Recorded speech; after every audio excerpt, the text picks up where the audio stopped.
हरी भरी पहाड़ियों और बहती नदियों के बीच बसे कपिलवस्तु के प्राचीन शहर में अनिका नाम की एक युवती रहती थी। उसका जीवन, जो कभी शांत और हंसी मजाक से भरा हुआ था, दुख और उलझन का एक ताना बाना बन गया था। उसके परिवार ने कई त्रासदियां झेली थीं, उसके पिता की असामयिक मृत्यु, उसकी मां की गंभीर बीमारी और एक लालची जमींदार के हाथों अपने पुश्तैनी घर को खोना। हर आघात उसके युवा चेहरे पर चिंता की गहरी लकीरें उकेरता हुआ प्रतीत होता था। अनिका निराशा के चक्र में फंसी हुई महसूस करती थी। हर रात वह अपने परिवार के दुर्भाग्य के विचारों से पीड़ित होकर जागती रहती थी। उसने मार्गदर्शन के लिए प्रार्थना की, लेकिन भगवान चुप रहे। एक सुबह जब भोर की पहली किरण उसकी खिड़की से घुसी, तो उसने सबसे बुद्धिमान व्यक्ति से मदद मांगने का फैसला किया, जिसके बारे में उसने सुना था, महात्मा बुद्ध, जिनके बारे में कहा जाता था कि वे पास के लुम्बिनी के जंगल में रहते हैं।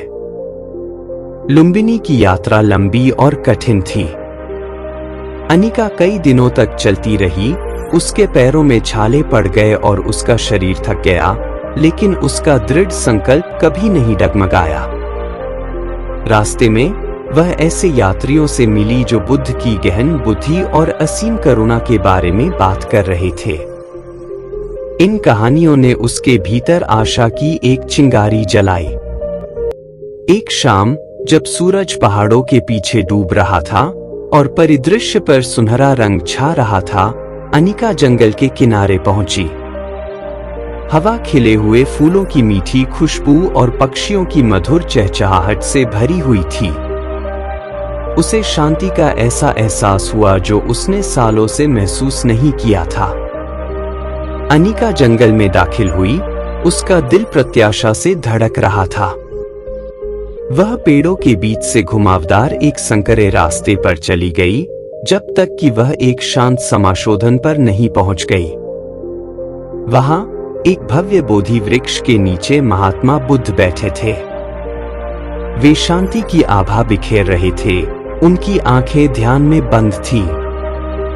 अनिका झिझक रही थी, इस बात को लेकर अनिश्चित थी कि ऐसे पूजनीय व्यक्ति के पास कैसे जाए।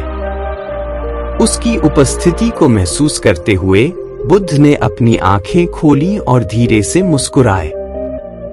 आओ बच्चे, उन्होंने कहा।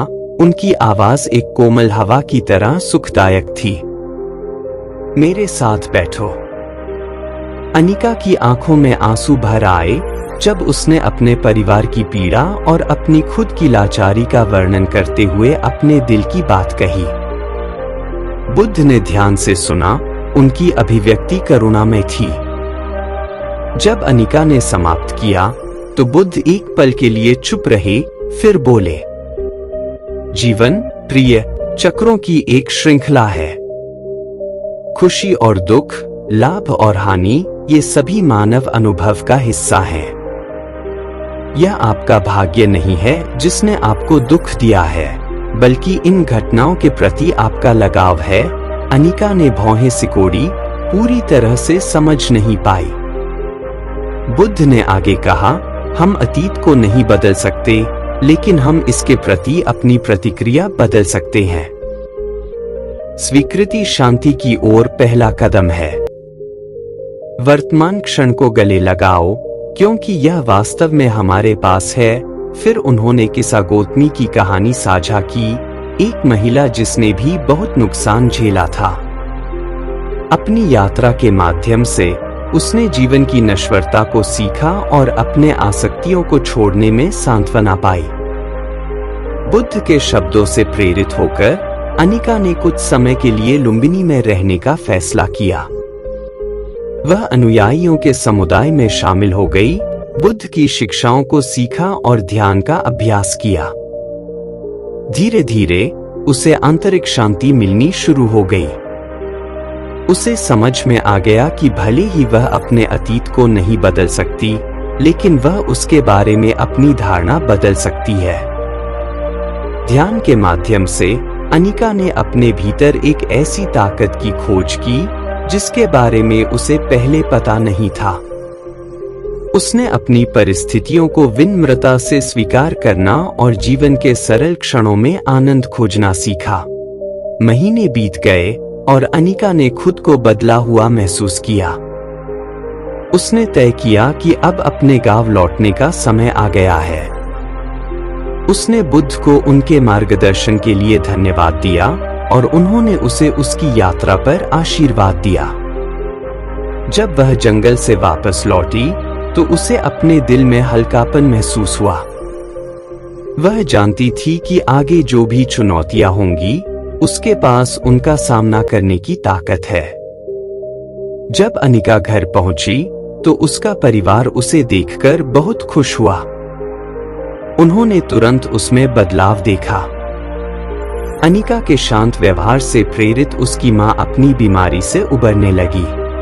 उसके परिवार की स्थिति धीरे धीरे सुधरने लगी, इसलिए नहीं कि उनकी बाहरी परिस्थितियां बदल गईं, बल्कि इसलिए कि अनिका की नई नई शांति ने उनके घर में सद्भाव ला दिया। मकान मालिक ने परिवार की नई नई दृढ़ता को देखते हुए उन्हें अपना घर वापस पाने के लिए उचित सौदा पेश किया।